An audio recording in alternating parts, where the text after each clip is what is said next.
I'm Sophia, and today we're very lucky to have Mark and Mitra from KPMG here with us to talk about emerging technologies and future of work.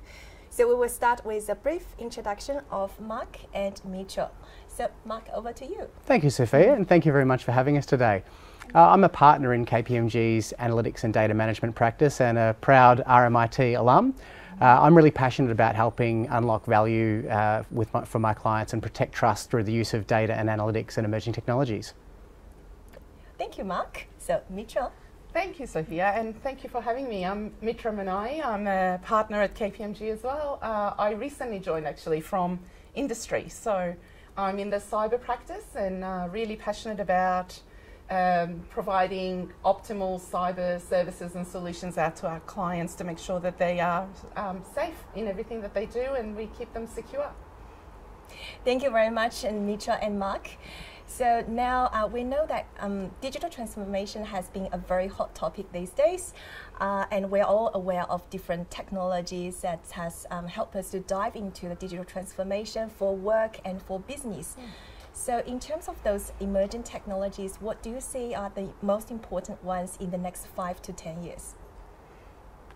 Well, I think certainly the COVID-19 pandemic has really helped accelerate the adoption of emerging technologies, both in business and also in education and university, as I'm sure you and all of your students will have no doubt found. Certainly at KPMG, what amazed me was the speed at which we were able to adapt to that change, and I think what we're going to be finding now is where technology transformations used to be long, multi-year journeys, we're now seeing sort of large-scale transformations brought down into small chunks but delivered much more rapidly than we ever saw before. In terms of the actual technologies that we're likely to see over that time, I think we're all aware of the impacts things like the metaverse, AI and machine learning are going to have, but even just simple changes like the digitisation of existing manual processes is going to change a lot. And the human impact of those changes is not to be understated. Just making sure that we've got the right people and processes to help manage those changes. Yeah, absolutely, Mark, and I concur absolutely. So the last 2.5 years has seen us really evolve rapidly into the remote working and working from home, and I'm sure with your students as well, they had to learn very quickly how to do things from home and unfortunately missed out on some of the campus opportunities that comes with the student life. But look, I think some of the emerging technologies are there already, and we really need to ramp up our skills and our workforce to be able to bring those to life more holistically across our companies that we work in. Yeah, if I think about the metaverse, I mean, that's a big one at the moment. Everyone's talking about the digital life and the metaverse and what is that, I suppose, connection between our physical world and the virtual world and virtual reality that we will continue to evolve in, and so it's really important for organisations to understand what are the impacts to them, how do they pivot their operations to be able to really take advantage of the metaverse and sort of that digital reality as well, the virtual reality world.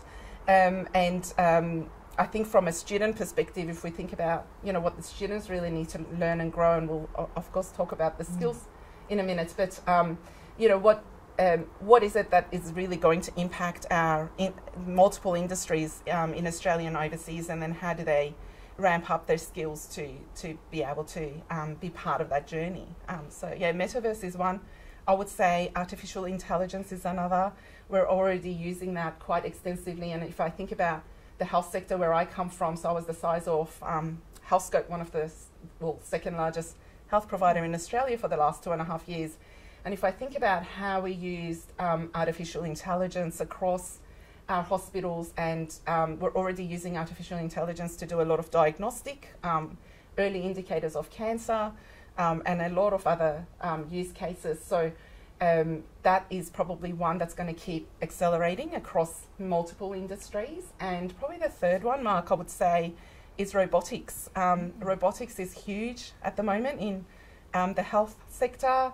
obviously manufacturing, agriculture, everywhere you look, there is, they're really ramping up the use of robotics everywhere. And if I may talk about a story for a minute as well, we would have seen on the news probably about a month or so ago, there were conjoined twins it was really hard to separate them, and it was a high risk procedure. And we had surgeons and doctors from around Europe in their own home countries get into a metaverse environment, so virtual reality environment, and use robotics and artificial intelligence to do a lot of practice runs on how to separate the conjoined twins. And then they ultimately came together physically in the one location and performed a very successful procedure on those conjoined twins. So if you think about sort of the future of where technology is going and how we're going to use that technology for good, especially in the health sector, the opportunities are endless in how we use these emerging technologies to really provide optimal care to our patients. But then if you think about agriculture, manufacturing, there are just so many different use cases for emerging technologies that we're talking about today. Absolutely, and if I think about the metaverse example you provided, we're actually already seeing the implementation of that, albeit rather slowly, but in the corporate environment. And I think that rapid adoption of remote and hybrid working and remote and hybrid training has actually, again, accelerated that adoption into the metaverse, where people's expectation of what training looks like has shifted. So where face-to-face was typically the norm, we're seeing more and more training being delivered via metaverse. Some of our clients, and indeed ourselves, are adopting metaverse technologies to train and skill up our new starters and new joiners. We're also seeing in the space of AI, we're applying artificial intelligence to the delivery of our audit services, something that was traditionally very, very manual. This time of year end, there'd be lots of green and red pens missing around the office, but actually we're shifting to a much more data-enabled and digitally enabled audit process, where we're actually ingesting documents and using cloud cognitive services to scan and interpret information on those physical documents in order to increase both the efficiency, effectiveness and quality of audits. And so just in what would typically be seen as fairly mundane tasks are being ramped up quite significantly by these sorts of technologies. We're also starting to see the adoption of some more physical technologies. There was obviously a few years ago a lot of hype around augmented and virtual reality, and that hype was somewhat justified, somewhat unjustified, but then again we're actually, again in our office, we're just starting a trial of augmented reality for our consultants. So delivering our everyday services but wearing augmented reality headsets to be able to develop and visualize data flows for ourselves and for our clients. So it's really exciting, and certainly our consultants are really excited, and we're using this as a bit of an incentive for a hackathon we're about to run, where the prize is to be given a set of AR headsets to be able to deliver their work in an augmented reality environment. So it's really exciting. That's brilliant to hear. You talk about different emerging technologies. So what are the benefits and risk of those emerging technologies? Certainly. So if we think about the evolution of the web, starting with the wild, wild west days of Web 1.0, with the likes of GeoCities and others, it was very much an emerging space.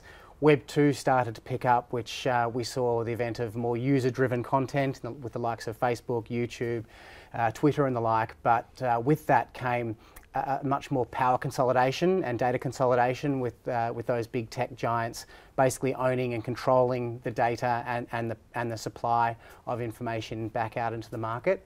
What we're now seeing is a shift back towards the control, putting control back to the individuals through Web 3, which is sort of becoming delivered through blockchain type technology, with a much more decentralized way of connecting people and connecting data. So I think there are certainly some benefits in that decentralization. People are starting to demand more control of their data. If we think about things like the GDPR in Europe, as well as consumer data rights here in Australia, people are wanting more control over their information and their data because they see that as an asset, and they also see the risks to their personal identity and to the security of their own information. Yeah, and if we talk about the benefits then of some of the emerging technologies, I think it's about streamlining processes and operations, and eventually we'll see a lot of the manual processing be removed or taken over by AI and robotics and so forth. And where we will see the benefits is really the cost reduction in some of those sort of workforce, the resources that we need to manually operate things. And it will really be a different world for, if we think about retail and commerce, where they can really use these different platforms now to expedite go-to-market and a lot of the things that they will bring to market as well. There's lots of different avenues that they can now explore and really build their revenue upon. So I think also if we think for a moment into health and sort of the robotics and AI and so forth that we're now ramping up quite significantly globally and now within Australia, there's a lot less room for human error when we use some of these technologies for the right purposes, of course. And so we will see, I think, the care that we provide to patients, become a lot more streamlined, and our early detection of cancer and different, health issues that our community might have can be detected earlier, and hopefully we can have longevity within our community. Yeah, so building on some of those benefits, traditionally decisions made by humans can be biased. Individual humans have biased agendas, but at the same token, data and analytics and AI can't remove that bias altogether either, because both the way the systems are programmed and the data on which they're trained can also reflect some of those biases. So whilst it can help remove some of the human biases from the decision-making process, it can also very rapidly exasperate them and escalate them. And so without the proper controls in place, you could actually have biases being built into systems that are going undetected. So for example, in the US, a system was built to help detect criminal recidivism, and they tried to make sure that certain biased data sets were not brought into the algorithm. So they removed things like race, they removed things like gender, but they still kept things such as, signals such as the home address or the suburb in which the individuals lived. And as it turns out, certain suburbs were used as a proxy for race. So as a result, there was bias against certain ethnic minorities in that recidivism decision-making process.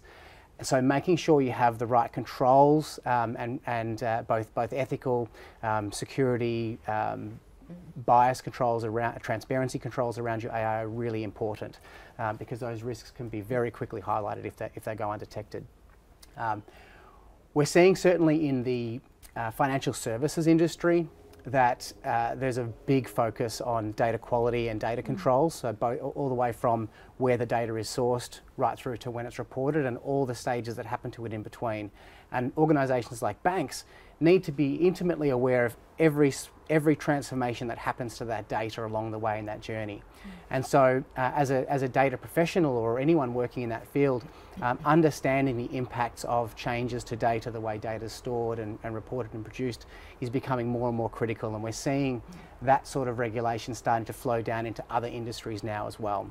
We're also seeing that a lot more organisations are becoming socially aware and socially conscious, and as a result are starting to implement or explore the implementation of ethical use of data frameworks. So having a standard set of practices and guidelines for when you collect, what sort of data you collect, how you should use it, how you should join it, and how you should deliver it.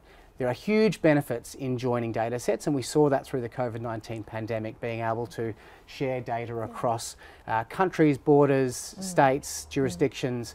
But with that obviously comes risk, both perceived risk and real risk.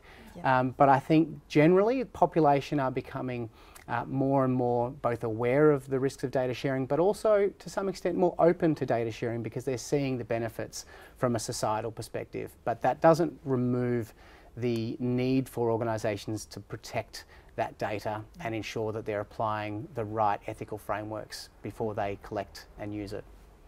Absolutely, Mark. And I think, if I can add to that from a cyber perspective, it's become so important for us to have the right data security and privacy measures in place, because we're seeing, unfortunately, the cyber criminals taking huge advantage of the vulnerable, and they are, creating their own data lakes on the dark web for the purpose of reselling the data, taking advantage of the vulnerable. There is a lot of identifiable information that we're gathering now. I mean, if you think about the data lakes that we're now creating across many of our organisations, if you think about when you go to a retail shop and they want your membership number, or they grab your phone number, and then they can track what you've bought and what your purchase history is. If you think about within the health sector, we've got data on everybody in our community, their name, their phone number, their address, their next of kin, their blood groups, the list goes on. So it's a lot of personally identifiable information that, unfortunately, if it falls in the wrong hands, it can really be used for evil. So we've got to be cognizant of the processes and controls that we put around a lot of these technologies that we're using and the data that we're gathering, to make sure that it's it's encrypted, it's used for the right purpose, it's accessed with the right intentions and by the right people. And we have that duty of care to our communities to make sure that that information is protected. Whilst these emerging technologies are absolutely enabling faster business processes, higher quality, higher throughput, potentially better lives for individuals, and to some extent removing some of the more traditional manual jobs, what we're going to see is the human actually becomes a much more important part of that loop by providing that oversight and control. And in fact, I've seen some overseas banks and here locally as well, where bots and AI algorithms are actually being included in the organisation chart just as a human would, and they have supervisors and managers who are in charge of those bots, and they provide annual performance reports over the bots to make sure that they're behaving as they were originally intended to be. So that's where, whilst certain jobs are going to be lost to automation and AI, new jobs that we don't even know about yet are going to start to flourish. Yeah, thank you. And I think, so very well said. I think you touched a bit of the impact of those emerging technologies to our work. And what do you see the trend of the future of work and the impact of technologies on the work? Yeah, so I think Mark's touched on this a bit in terms of, some of those heavily manual processes will be further automated and they will be removed, I think, from our communities. We'll introduce more and more robotics and AI into our every single sector that you can think of, and so there will no longer, or there might not be much need. Maybe we may not completely eliminate it, but there may not be much need for that the manual processing that we historically have, say, in our manufacturing sectors. What will happen though, I wish I had a crystal ball. Let's fast forward 10 years and we wish we all had crystal balls, but I think what will happen though is people will be upskilled and will have some specialised skills that we can't possibly replace with AI or with machine learning or with robotics. And so it's really that workforce that will be the future of our growth and really integrating well into these emerging technologies that we've been talking about today. And even the last 3 or 4 years, 5 years, we've seen the emergence of completely new occupations. Social media influencer. Who would have thought 5, 6 years ago that was an occupation? YouTuber. There are occupations and jobs that we just can't envisage yet that will start to flourish. When we think about the types of jobs that are likely to be replaced by automation and machine learning and those that aren't, we often look at two critical factors, one being the cognitive or creative nature of the task and the physical dexterity of the task. So if you think about a dance choreographer, that requires both creativity and physical dexterity. That's a job that's unlikely to be replaced anytime soon. That said, I think I've seen some really interesting open AI use cases where artistic painting has been created by a couple of words. So, even the creative arts is to some extent at risk of AI and automation. But then again, to Mitra's point earlier, those sort of tasks that are highly repetitive, don't require a great deal of physical dexterity, and don't require a great deal of deep knowledge and sort of decision making. Those are the types that will become much more automated much quickly. We're already starting to see that happen. Yeah, thank you. So in order to adapt to those change or to get into the needs of the future of work, and what do you see the skills and experience that our graduates need to get in for the workforce in about 5 to 10 years? Well, I think the skills and experience that the workforce needs, the skills and experience that your students need to start developing now is their own personal knowledge of learning how they learn. Because we look at the last 10 years, Azure, AWS and Azure were pretty much just getting started, just more or less brand new technologies. Now, the ubiquity of cloud technology is everywhere. Our entire world essentially runs on cloud. What you've seen, the technology change that we've seen in the last 10 years is incredible, and I think we're only going to see that escalating in the next 10. So gone are the days of assuming that you go through a university course and then start a career and just settle into that career.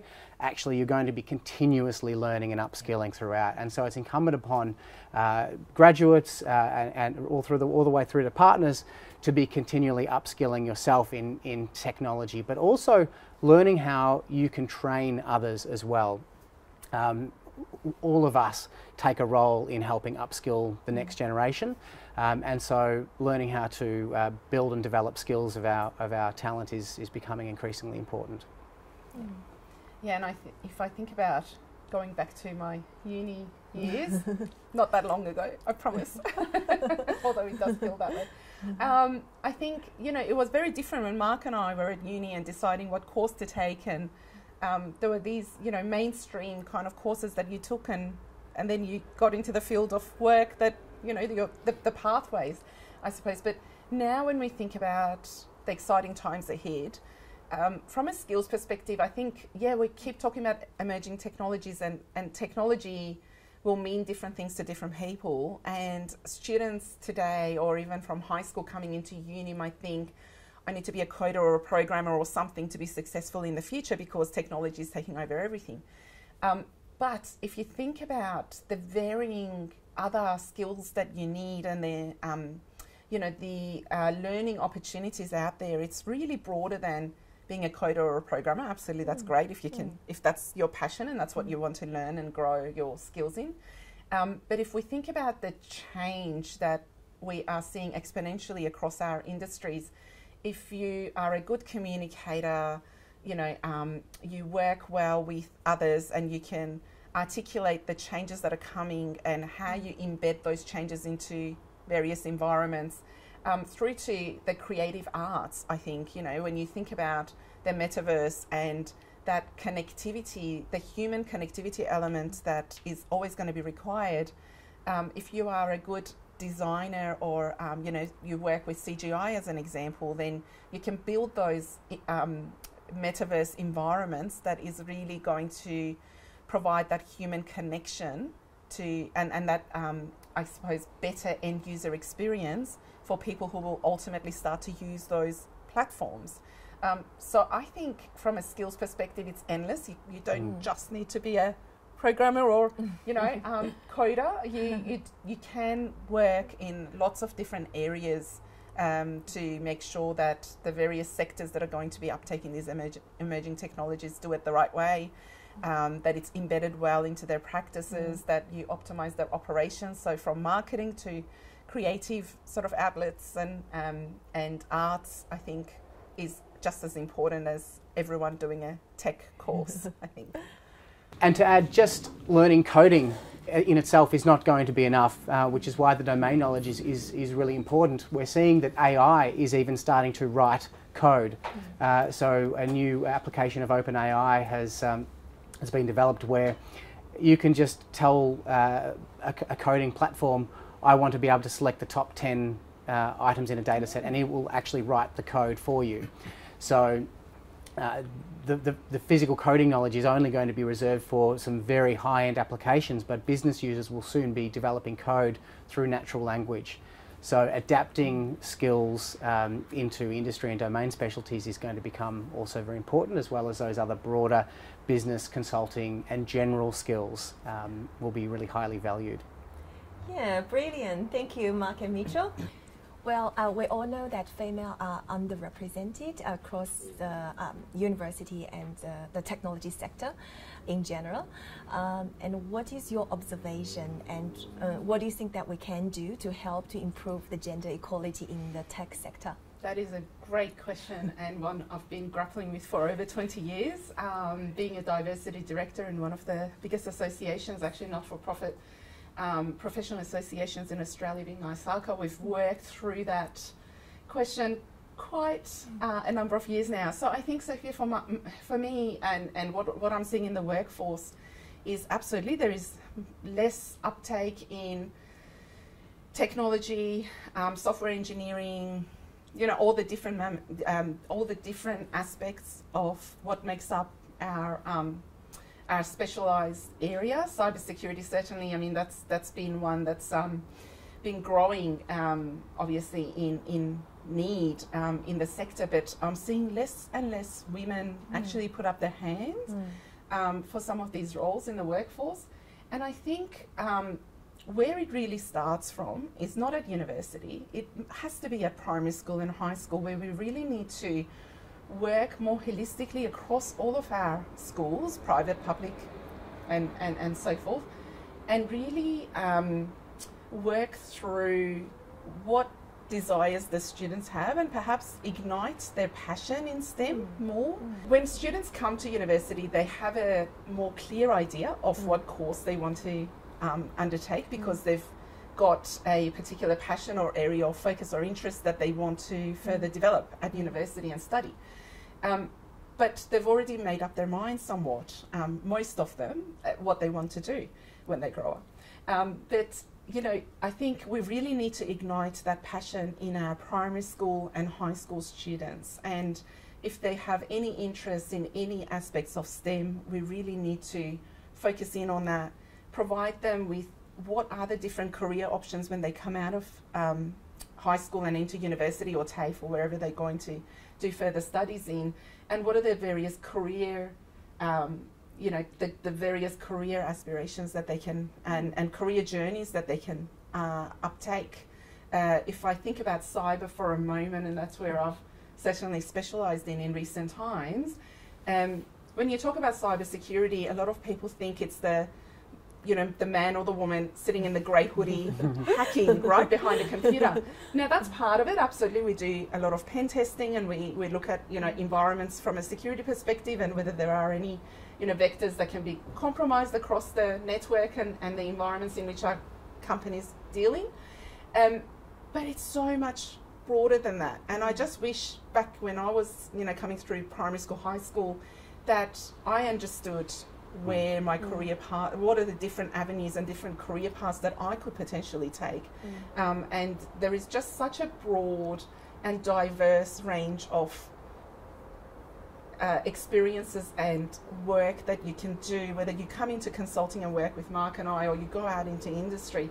There is just so much that you can explore. So I think we just need to be, you know, and it would be great if universities got on board with this, and we went out to primary schools and high schools and really discussed what is it you're going to be learning when you do come into university, and all these different courses on offer, and then what are all the different career paths that are available to you that you can explore. I think that's where we will ignite a lot more passion and interest in STEM, and we will see more women, more girls, more young girls actually thinking, that's a cool area, I really want to learn more about that particular you know, area, and then they'll grow that passion, and then hopefully then by the time they hit year 11, year 12, and they're picking their subjects that are core subjects for university, for various university degrees, then they're well on that pathway to then come in and do the various technology, cybersecurity sort of courses that the universities offer. I can't agree more. Thank you, Mitra. So Mark, do you have anything to add? Yeah, thank you, Sophia. And I guess coming back to my point around digital agility earlier, I completely agree with Mitra in that addressing some of that desire early on is really important. But also, people shouldn't feel that if they've just gone down one course, say marketing, that they can't easily pivot into a more technical field or data field through that ongoing lifelong digital upskilling. So if we take marketing as an example, there's huge opportunities for the use of emerging technologies and data analytics. Of course, as we already know, marketing is heavily driven by data. So being able to rapidly upskill yourself in certain technology or data fields will become really important. That's, I guess, coming back to my earlier point about learning about yourself. The best way for you to learn becomes really important so that you can rapidly change and evolve as the world around you does as well. Yeah. Thank you, Mark, and thank you, Mitra. So, well, it's fascinating to see like both of you have started with accounting degree, and then we ended up with one with AI and analytics and one with cybersecurity. So can you share your journey with us? Yeah, certainly. So I proudly graduated at I think what was then the Telstra Dome with several thousand other RMIT graduates from my Bachelor of Business Accountancy.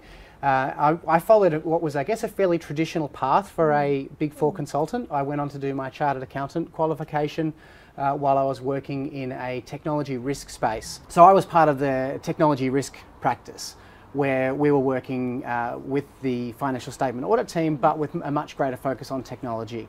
And at that point, I started to realise the importance of information and data. I moved into what was then financial modelling. So typically using Excel to help model potential financial outcomes for things like mergers and acquisitions, for financial statement audit and the like. And over time, I began needing more and more data to make that information, to turn that data into informed decision making. And that gradually morphed into data and analytics, using things like SQL Server to actually ingest larger volumes. And again, over time, I started to build up a bit of a practice within the firm of using data to visualize certain outcomes. I moved to the UK at that point into their financial modelling practice and helped set up the data visualisation team, which was fairly new at the time. So using the likes of what was then Tableau and ClickView, and now we're seeing Power BI and many other visualisation platforms. And really just starting to evolve my skills. So as the demand from our clients began to grow into more sophisticated needs, using the likes of machine learning and AI, so too did I and the team around me. So gradually using those core accounting skills that I learned, business skills that I learned at RMIT, but applying them in a technology and data context to help solve complex client problems. I then moved back to Australia, where we helped build up a data and emerging technology practice, and now I'm supporting the audit and risk consulting business build out their data and emerging technology skills so that we can apply that to our everyday work. Yeah, thank you. Yeah, thank you, Mark. And do you have any advice for our graduates about choosing like different career paths? Or they have lots of opportunities in the future if they keep upskilling? Look, I think this would be advice to anybody, whether it's university or high school, but it's really about finding your passion. You'll excel in anything that you're passionate about. You can learn the technology as you go through your job. The things that you're learning today may not even be useful in 5 years' time in terms of certain technologies. And equally, the things that will define and drive your career may not even exist today. So finding that passion and exploring that passion, I think, is probably the most important advice. Yeah. Mitra? Yeah, so yeah, if I think about my career journey, you're absolutely right, Mark. I did an accounting computing degree, not at RMIT at Monash. So that's my background, and then decided to get into, I was really passionate about IT and working through, I was an avid coder back in my day. I loved doing JavaScripts and websites and all sorts of things. And that was really at the start of the, 2000s, early 2000s, right, when technologies were becoming a lot more at the forefront of everything business was doing. Going from technology risk management at the time and working at different banks, and then to today, I think back to what we were using at ANZ Bank and then NAB. That's my journey in the financial services, and then into health. As Mark pointed out at the start of this conversation, cloud and multi-cloud wasn't really something that was talked about quite frequently 10 years ago. But as the banks went through this really massive digital transformation journey, they realized that actually they could no longer support their vision with on-prem solutions. And so we started to see this massive uptake of cloud and multi-cloud across the banks, and they're always at the forefront and a lot more mature than some of the other sectors. And so they really invested in digital platforms. And so what we do today, with our phones and internet banking, and it's so easy to transfer money to each other. And so, when you think back 10 years ago, a lot of that capability and end user experience did not exist. And so you absolutely have to pivot into what's coming next and continue to upskill and learn and grow to just stay ahead of it with the organisation you're working with. But yeah, my journey started with tech risk, and then I started to evolve into cyber and across multiple sectors. I started, auditing Cadbury at the time when I first started my journey. So I was an internal auditor, and then pivoted to risk management, and now into cybersecurity. The last 10-15 years I've been in cybersecurity across the banks and HealthScope, where I was the CISO, and now coming full swing back into into consulting and into KPMG. I find you have to pick up so many different skills along the way and really continue to evolve as a professional. Otherwise, you just can't keep up with everything that's happening, and it's just going to be even more accelerated going forward. I think all the changes that are coming. So yeah, just I would say to the students, just have that passion to learn and be open to lots of different opportunities, because as Mark pointed out before as well, just because you've done a particular degree doesn't mean you can't now go and pivot and do something else to keep upskilling yourself and keeping up with where the industries are heading.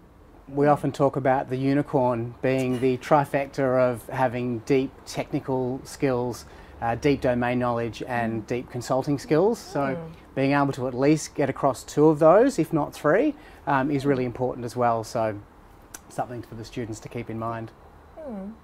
Thank you so much, Mitra and Mark, for sharing your experience about the journey. And thank you very much today for your time. And we very much appreciate. And yeah, I hope to see you soon. Our pleasure. It's been our pleasure. Thank you for having us. Thank you very much.